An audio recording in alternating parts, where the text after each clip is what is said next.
Hey guys, welcome to Friday's Coach's Corner. So today I wanted to go over and do a live demo to show you guys some very simple, easy exercises that you can do in your home in very limited space so that you can do these 4 different exercises that are going to work the entire body. So I thought instead of just talking about them, why not do a demo? So you guys know, like, I'm down here living in the B&B, Lisa and Jeff's B&B. So my space is limited, but that never stops me from actually working out.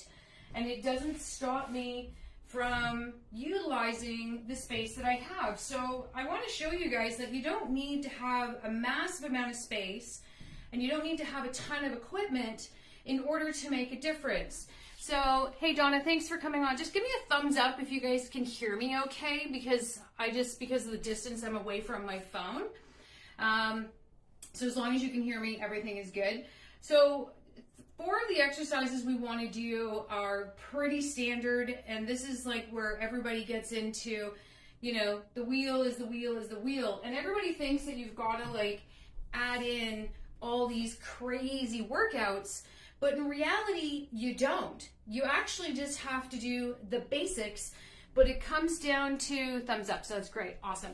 So it comes down to understanding what you're doing, what your body is doing, and how you can maximize the least amount of movement.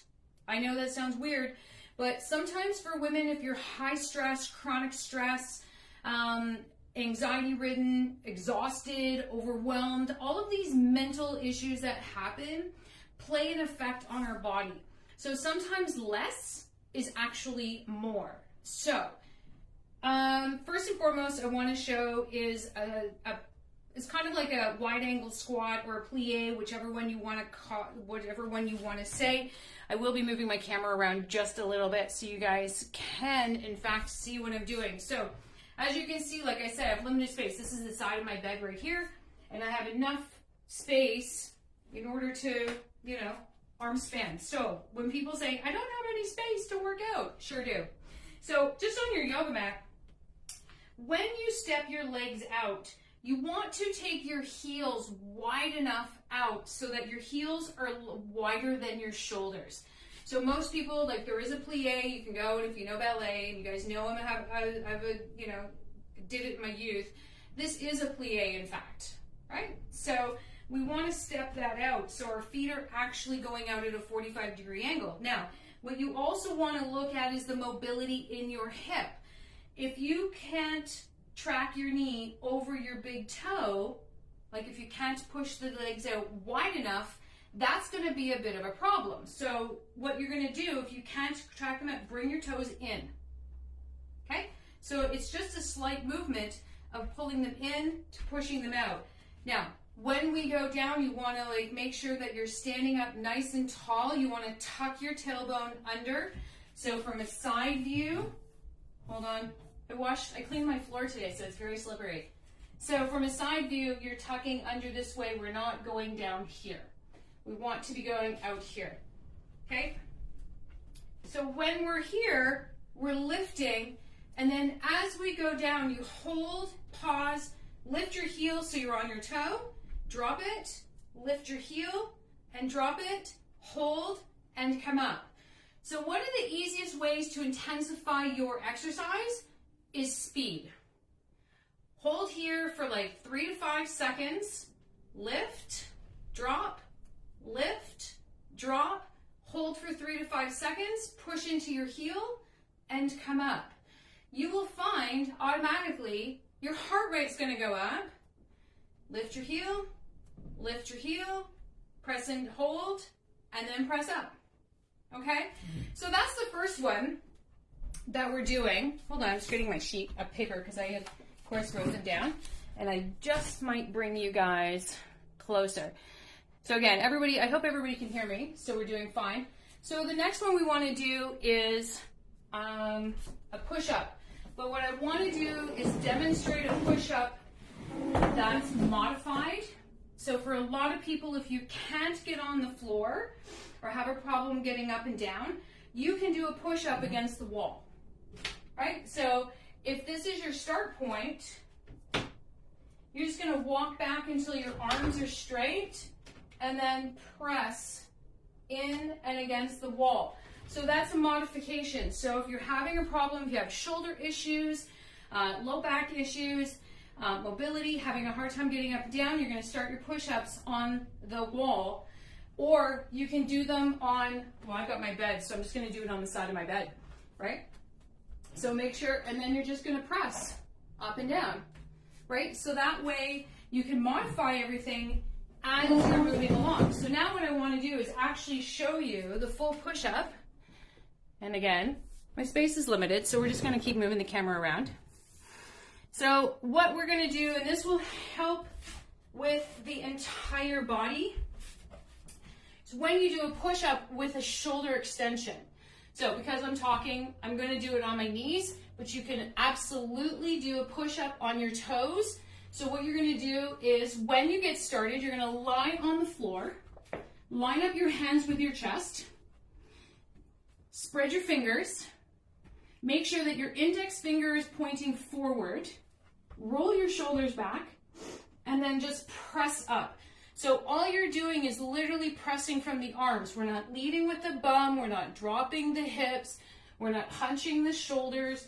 You want to make sure that your hand placement, so the index finger goes forward, and then as we push up, you're going to have your knees wide. From here, you're going to do a shoulder extension and an extension. And then again, press. Shoulder extension, and press. And lift, and lift. Now, if you're just starting out and you're not sure how many you should do, you're always going to start with one set of 10 if you're able to do 10. If you find that the 10 is too easy in relation, then you can add another set of 10 or 5. So it's a progression, right? So if you're finding 10's too hard, then do 8 or do 6, depending on where you are, okay? So if you've been working out for a really long time and you want to do a round of like 3 sets of 15 each one, no problem, go for it. Okay, the next one we're going to do is called a bear claw. I don't name these things, just so we're clear. Okay, so again, we're going to start in a tabletop position. That means our hands are directly below our shoulders. Our knees are directly below our hips. You're going to relax your toes for a second. So most people will do this. We want to roll that back so that we have a full extension. So you want to think about taking your chest and pushing your chest forward as you keep your hips directly above your knees. So we're not back here, we're not leaning forward. You want to have equal weight between your hands and your knees. Now we're going to roll the toes under. And then we're going to lift our knees 1 inch. Now you're going to step forward and step back farther and into neutral. So this is your neutral. Forward, neutral, go all the way back and into neutral. Now, the fun part is your hips will lift. So what you want to do is make sure that you're only lifting your knees 1 inch off the floor and maintain that. So when you walk your feet forward, you're driving your knees forward and then pulling them back in that straight line. So imagine that when you lift your knees, they're going along a table and coming back. So we want to get that full extension. Forward, all the way back, neutral. Forward, all the way back, neutral. So if you think, I'm sweating already, FYI, although I've also closed all my windows. So all of these are really, really simple and easy to do, but what they're going to do is maximize what you're able to do in the shortest amount of time and in actuality work your entire body. So we have to remember when we're doing the push-ups, when we're doing the bear claw, you're engaging your abdominals. What does that mean? It's when you're in this position, you want to suck your belly button up towards your spine. So you don't want to just let your belly hang. Imagine that somebody just like pulled a string and went and sucked up your abs. Like, so you want to pull the belly button up towards your spine, hold that while you're breathing. That's the tricky part. And then do your exercise as you breathe. So one of the other things that's going to do for you is also strengthen the abdominal wall. Okay? So we talk about core strength. Core strength is all of the abdominal muscles, all 4 layers, plus your hips, plus your low back, like your erector spinae, so the muscles that go up and down your spine, and your butt and hips. That's your core. The abdominal wall is your transverse abdominal, which starts from the back, from one side of your spine, wraps around your body, and attaches to the other side of your spine, like the girdle. And then we have the internal and external obliques, like we see those in the swimmers. And then we have the rectus abdominis, which is a great big stone wall right here. We want to engage all of that. So, moving all of that being said, we're going to move on to the last one, which is a wall sit, which is super easy for everybody to do. And I picked all of these exercises specifically because they work, they're simple, and you don't need any equipment, and anybody can do them. So really all you're going to do is find your wall. I'm just hoping my mat doesn't slide. I should maybe not have waxed my floor this morning. You're going to place your feet so they're shoulder width apart, not hip width, not wider. So you want to really take a look, make sure they're in line with your shoulders, walk them out, and then all you're going to do is slide yourself down the wall. Now from here, what you're going to do is lean forward, place your hands on your knees so that your low back is now pressed against the floor or against the wall. So what you also want to do is kind of tuck your tailbone this way. So from a side view, you want to tuck under so that this part of your back is stabilized against the wall. So most people are going to push their shoulders against the wall, because if you push your shoulders, it's easier.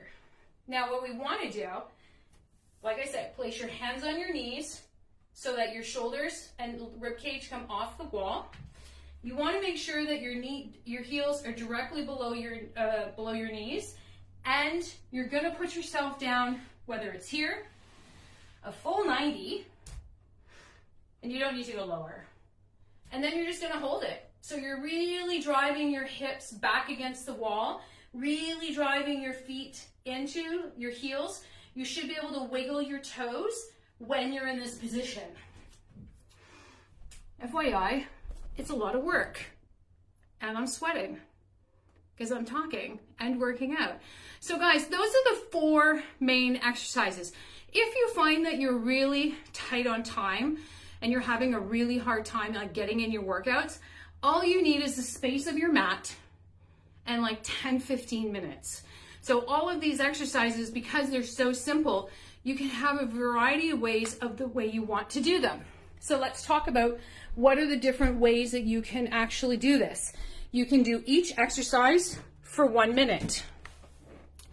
You can also do sets of, like I talked about before, you can do sets of 10 or even 5. So if you're just beginning and you have a bit of a shoulder problem or something's not 100%, start with 1 set, and you're going to go anywhere from 6 to 10.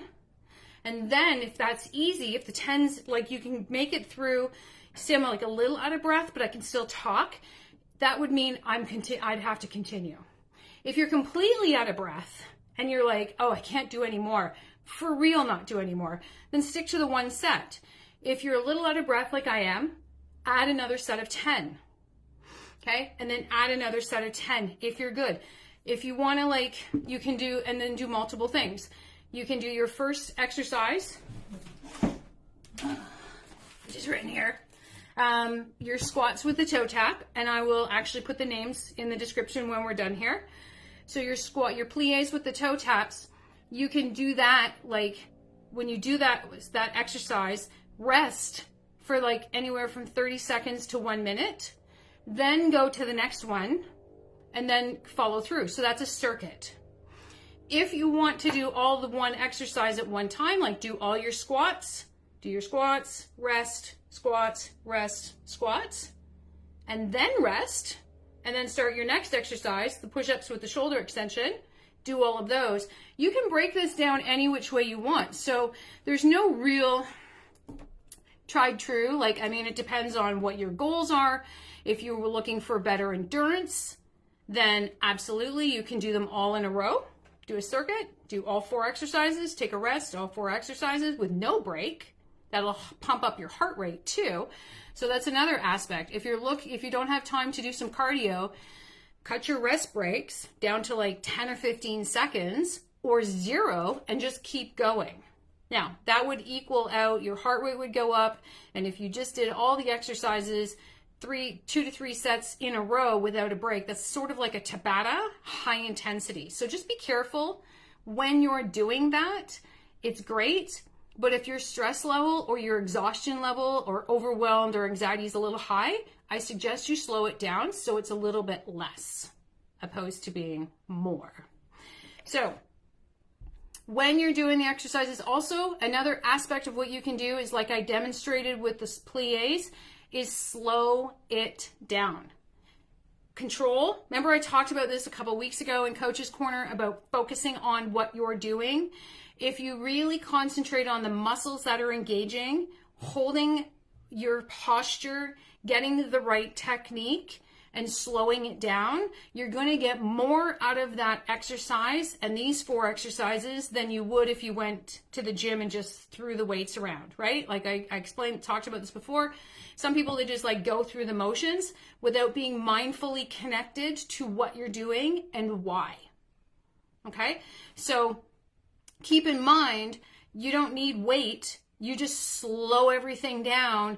Hold, pause, breathe, and then repeat. That can go with absolutely each one of these exercises, even in the bear claw, on your hands and knees. Think about how much work that's going to be for your upper body and your core as you slowly step your feet forward, step them back, and then step them back into neutral, right? So these are like why the 4. I love these 4. They're simple, they're easy. They don't take up a lot of time, and you don't need any weights, and they take up 0 room. So guys, thanks for tuning in. If you have any questions, comments, you guys know what to do. You also got also hit the like and the love button, whichever one. If you make a comment, it shares the algorithm in the group, so more people are going to see it. And let me know how it is. Give it a try. Let me know if these exercises work for you. Also, remember, guys, we have our 30-30-30 promo going on. So that's 30 days with 30 different exercise workouts for $30. And every one of those workouts are around 30 minutes. The yoga is 45. So if you're looking for a complete training program and you want something to follow for the month, let us know. Hit 30-30-30 in the comments. We'll send you the link. You can get signed up and it gets you into our Trainerize. So there's a full app. There's videos to pay attention to, full programming, so you know exactly what you're doing every single day. And then all you have to do is follow that along if you're a little unsure about what to do and how to make a change as we go into the new year.